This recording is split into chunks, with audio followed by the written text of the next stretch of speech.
स्वप्रेरण विद्युत चुंबकीय प्रेरण की वह घटना है जिसमें हम किसी कुंडली में धारा परिवर्तन करें तो स्वयं उसी कुंडली में एक प्रेरित विद्युत वाहक बल उत्पन्न हो जाए। यदि कुंडली किसी परिपथ से जुड़ी हो तो उसमें एक स्वयं धारा उत्पन्न हो जाए। इसी घटना को हम क्या कहते हैं? स्वप्रेरण कहते हैं। क्या कहते हैं?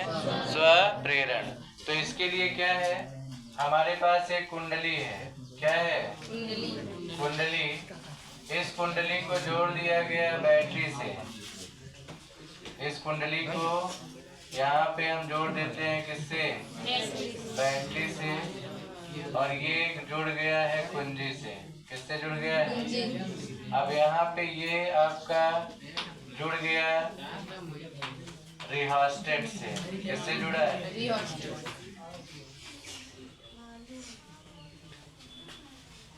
किससे जुड़ गया है? रिहोस्टेट से। धारा नियंत्रक माइनस प्लस, यहाँ पे आपका कुंजी लगा है।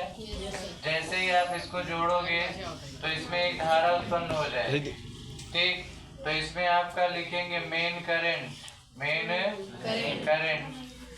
करंट यानी मुख्य धारा। मुख्य धारा किधर जा रही है? ए से बी की ओर। तो main current A to B. तो मेन करंट, अब यहाँ पे जो आरएस लिखा है, इस आरएस को आप रिहोस्टेट या धारा नियंत्रक बोलते हो। क्या बोलते हो? धारा नियंत्रक। ये धारा नियंत्रक का मान है धारा को कम या ज्यादा करना। जब कम या ज्यादा करोगे तो चुंबकीय क्षेत्र में भी परिवर्तन होगा। चुंबकीय क्षेत्र में परिवर्तन होगा तो फ्लक्स में भी परिवर्तन होगा। फ्लक्स में परिवर्तन होगा तो एक धारा उत्पन्न होगी। वो धारा हमेशा उस कारण का विरोध करती है जिससे वह उत्पन्न होती है। लेंज ने बताया। तो जो धारा उत्पन्न होगी, धारा किधर जा रही है? ए से बी की ओर। तो मेन करंट आपका इंक्रीजिंग है। मेन करंट आपका क्या है? इंक्रीजिंग। तो इसी परिपथ में एक और धारा उत्पन्न हो गई जो कि इसके बढ़ने का विरोध करेगी। बढ़ने का विरोध करेगी तो उसकी धारा किधर हो गई? बी से ए की ओर। एंड दैट्स इज कॉल्ड प्रेरित धारा। इसे आप क्या नाम देते हैं? तो उसी परिपथ में एक धारा उत्पन्न हुई। उसी परिपथ में एक धारा उत्पन्न हुई तो उस धारा को हम नाम देते हैं प्रेरित धारा। ये मेन करंट इंक्रीजिंग के टर्म में है। सेकेंड सर्किट बनाएंगे तो मेन करंट को हम डिक्रीज करते हैं। मेन करंट को क्या करते हैं? यहाँ पे रिहोस्टेट लगा दिया प्लस माइनस, यहाँ पे स्विच लग गया, स्विच को ऑन कर दिया। इस से यहाँ रिहोस्टेट लग गया आरएच।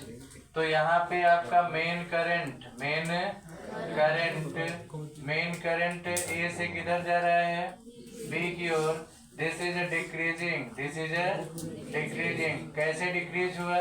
यहाँ पे हमने प्रतिरोध का मान बढ़ा दिया। प्रतिरोध का मान बढ़ाया तो धारा कम हो गया। तो यहाँ पे जो प्रेरित धारा होगी अब इसके घटने का विरोध करेगी। अब इसके घटने का विरोध करेगी तो अब प्रेरित धारा की दिशा किधर जाएगी? ए से बी की ओर। तो स्वयं उसी कुंडली में एक धारा उत्पन्न हुई ना, तो स्वप्रेरण कहलाता है। क्या कहलाता है? स्वप्रेरण मतलब स्वयं उसी कुंडली में धारा का उत्पन्न होना। अब ये जो फ्लक्स परिवर्तन है which is directly proportional to I के मान पे ही निर्भर कर रहा है ना। इसमें आई धारा प्रवाहित कर रहे हो तो आई धारा के प्रवाहित होने से फ्लक्स में क्या हो रहा है? परिवर्तन। फ्लक्स में क्या हो रहा है? परिवर्तन। अब फ्लक्स में परिवर्तन होगा तो phi directly proportional to I and phi equal to L I. यदि कुंडली में फेरों की संख्या n हो तो n phi is equal to L I, where l is equal to n phi by I. जहाँ l एक समानुपातिक नियतांक है, जहाँ l एक समानुपातिक नियतांक है जिसे स्वप्रेरण गुणांक या स्वप्रेरकत्व कहा जाता है। स्वप्रेरकत्व कहा जाता है। इसे स्वप्रेरण गुणांक या स्वप्रेरकत्व कहा जाता है। इसका मात्रक हेनरी होता है। इसका मात्रक क्या होता है? हेनरी होता है। तो L equal to N phi upon I हो गया। अब हम जानते हैं फैराडे के नियम से, तो फैराडे के नियम से